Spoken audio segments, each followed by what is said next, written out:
bashe nuwajo koni wala nuwasu mawo eda.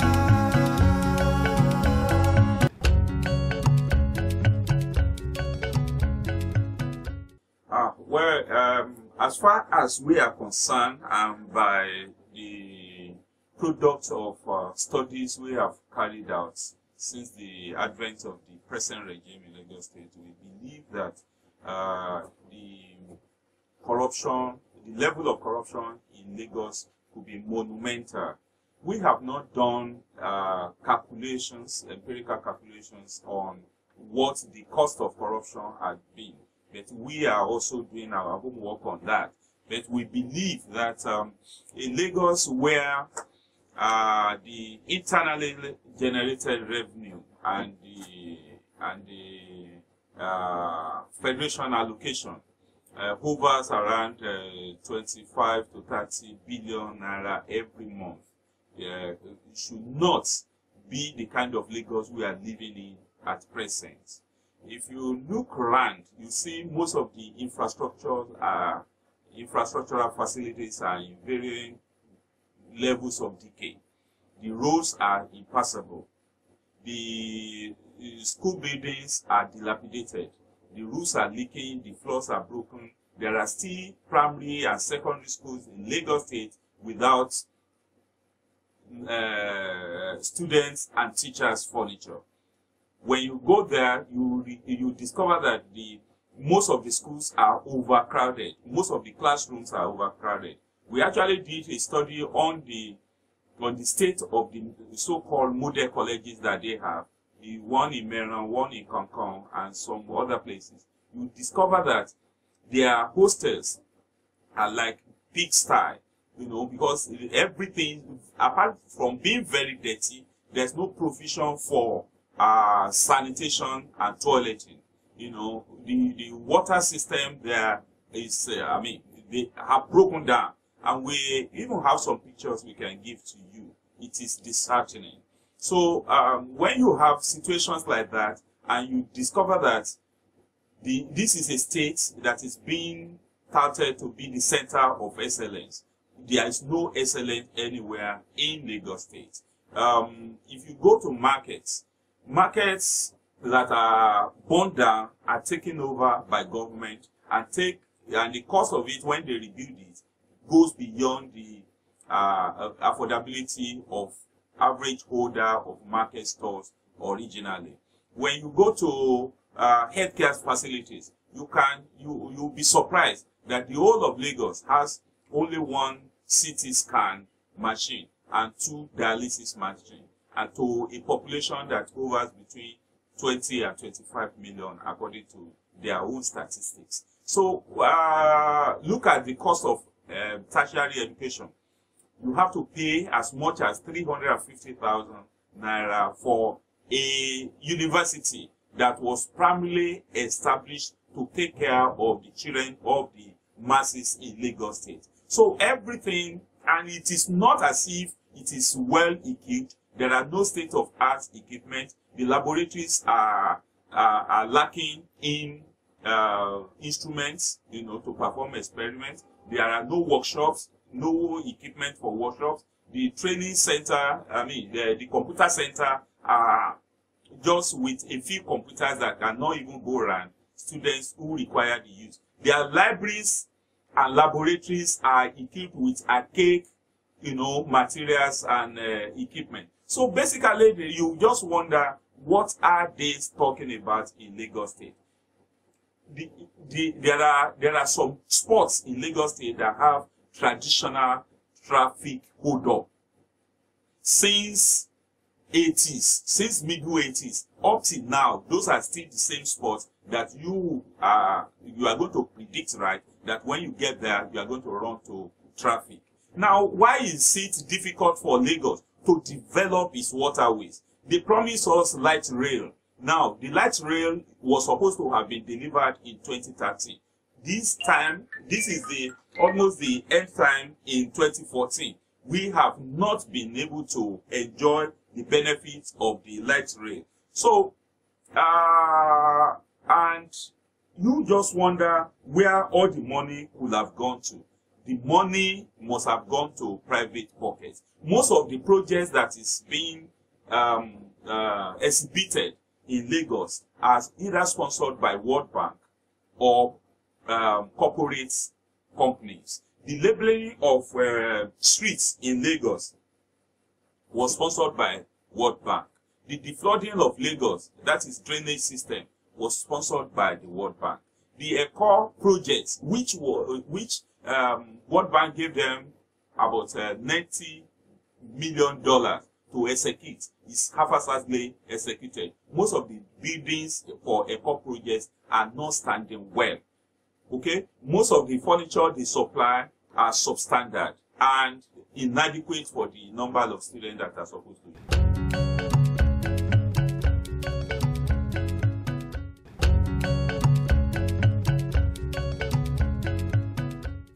The implementation is less than 10%. If they had managed to spend up to 25% of Lagos state budget on Lagos, Lagos would have been a very beautiful and convenient place for people to live in.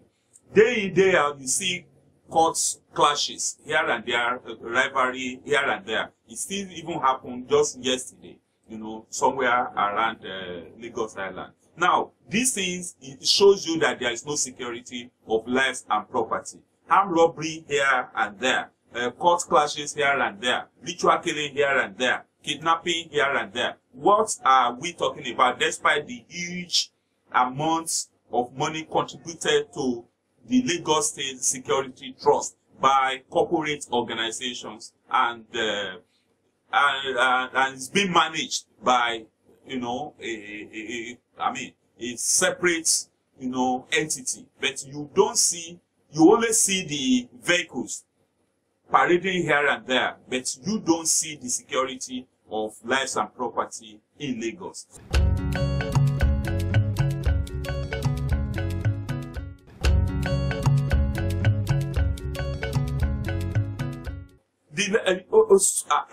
As far as we are concerned, it's even being operated like a cult in itself. Only very few initiated, personnel actually have an insight into what the Lagos State is doing. Because the officials, I think from level 7 upward, have been made to swear to oath of secrecy. What else can be more cultic than that?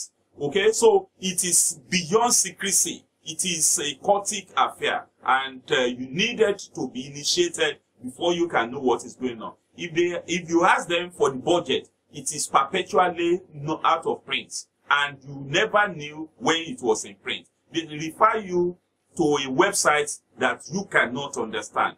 Their budgetary language is so esoteric that you will just be wondering if the budget was meant for the people or the people are meant for the budget. The water is not running in Lagos State. There is no additional power supply in Lagos State. There is no. So when you look at, if you drive on the road, it's either it is bumpy or riddled with potholes. There is hardly any road that is not flooding with every drop of water. Even in the highbrow areas of Victoria Island, Ikoyi, and Ikeja. Drive around even the seat of power in Alausa, you discover that most of the roads are very bumpy. Because what they do, instead of reconstructing road, is to keep on patching. And the patching are not properly done. Now, every day, in the morning, in the afternoon, you waste so much manpower on the road because of perpetual traffic in different parts of Lagos. That means that the money that ought to have been used for that, for provision of what will make life more convenient for people, have been pocketed. Look at the cable bridge they have done. They did it for more than almost 37 billion naira. Now, that money could have constructed an access road between Ikorodu and Epe and back. The cable bridge they did is useless because only very few vehicles pass on it. And that corridor doesn't even require that bridge. And it was done at a hyper-inflated cost. The same thing when you look at the ramp that runs from Ozumba Mbadiwe to Faloma Bridge. It was done at a cost of over 2 billion naira. The ramp was not on water. Okay, and the estimates that was, that experts say that will have cost should not be up to 200 million naira. But the Lagos State government will give you a bill of 2.5 billion. So those are the little we know, and that is the reason they don't want us to know more. So we have done the documentation of some of these inadequate provisioning of facilities in Lagos State. The activities of government doesn't justify the huge, budgetary allocation to various sectors. The only sector that is even over-implemented is the recurrent area, where they have to satisfy their own yearning, pay their own staff, you keep their own offices and the rest of them. That is the only area they implement.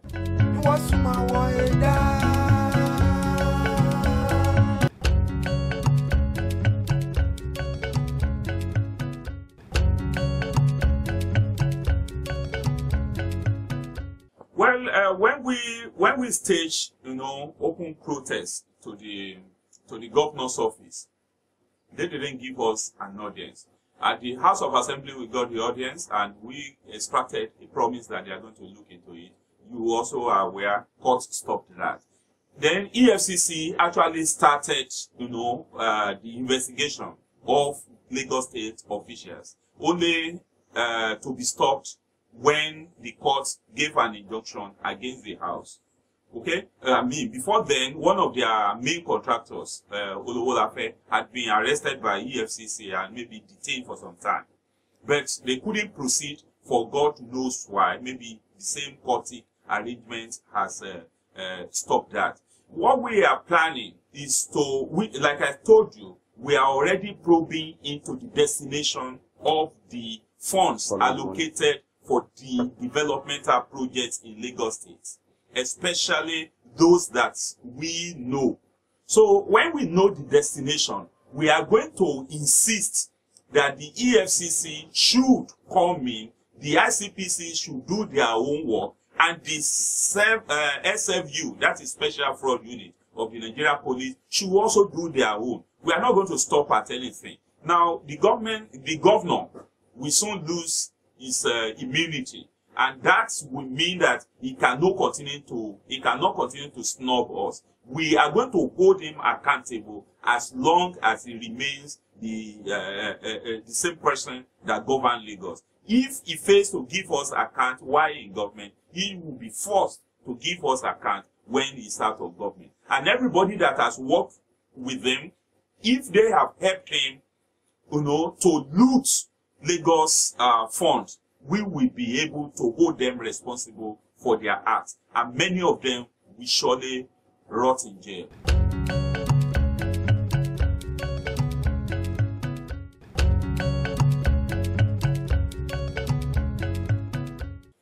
Now, the expectation now is that no candidates, no party that imposes candidates on Lagos people will be allowed to rule Lagos again. 2 is that nobody that make promises we repudiate his words during by the time he begins to govern. That is, we are going to hold him responsible for provisioning of what he must have told Lagosians that he's going to provide for them. And again, we will have gathered enough witnesses by the crowd that witnessed the town hall meeting we had yesterday. Those are our witnesses. Then we recorded them word for word. So if at the end of the day they want to deny promising Lagosians some of these good leads of life, we will confront them with the video show of their presentation at the town hall meeting. So that will be something we will hold them down on. And if they fail to implement the promises they make for Lagos State, we will prevail on the House of Assembly to commence impeachment process against such a governor. Okay, because we are no longer going to take half a loaf when we deserve a whole loaf of bread.